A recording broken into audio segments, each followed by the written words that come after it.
Morning children, welcome to Shashi Tiwari learning junction. आपको पता है हम एक्सरसाइज 8.1 सॉल्व कर रहे थे, ठीक है। तो उसमें सॉल्व करते हुए हम लास्ट क्वेश्चन अभी सॉल्व करेंगे, जो है state whether the following are true और फॉल्स, जस्टिफाई योर आंसर। हमको अपने आंसर को भी जस्टिफाई करते आना चाहिए। तो फर्स्ट स्टेटमेंट है the value of 10a is always less than 1।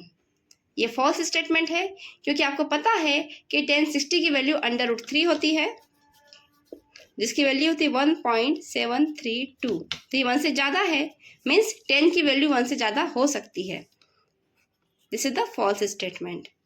Next है sec a equal to 12/5 for some angle for value of angle a। ठीक है, इसमें एंगल a के लिए जो sec की वैल्यू है 12/5 है। आपको पता है sec रेशो जो होता है, sec a होता है आपका हाइपोटेन्यूज अपॉन बेस। ठीक है, तो हाइपोटेन्यूज 12 हो गया, बेस 5 हो गया। तो पॉसिबल है, क्योंकि हाइपोटेन्यूज है जो बेस से बड़ा है, तो ये पॉसिबल है। इसके साथ हम लोग फिर परपेंडिकुलर निकाल लेंगे पाइथागोरस थ्योरम से, और सारे रेशो आराम से निकल जाएंगे। ठीक है, तो ये ट्रू है। ट्रू इसलिए है क्योंकि हाइपोटेन्यूज जो है बेस से बड़ा है, और ये पॉसिबल है। नेक्स्ट है cos a is abbreviation use for quotient of angle a। cos a जो एब्रिविएशन यूज होता है कोसेंट के लिए यूज होता है, ये बिल्कुल गलत है। ठीक है, क्योंकि कोसेंट जो है फुल फॉर्म है कॉसेक का, न कि कॉस का। ठीक है, तो यहाँ पे होना चाहिए cosec A is abbreviation of cosecant A, cos A नहीं, cosec A is abbreviation for cosecant A. ठीक है, तो ये फॉल्स स्टेटमेंट है। इसका आप जस्टिफिकेशन लिख लीजिएगा अपने वर्ड्स में। ठीक है, क्या लिखेंगे एब्रिविएशन, क्या लिखेंगे explanation. cosec a is abbreviation of cosent, cosec a is abbreviation of cosent, and cosine is cos a is abbreviation for cosine, cos a is abbreviation for cosine। ठीक है, नेक्स्ट है cot a is product of cot and a। ऐसा कुछ नहीं होता है।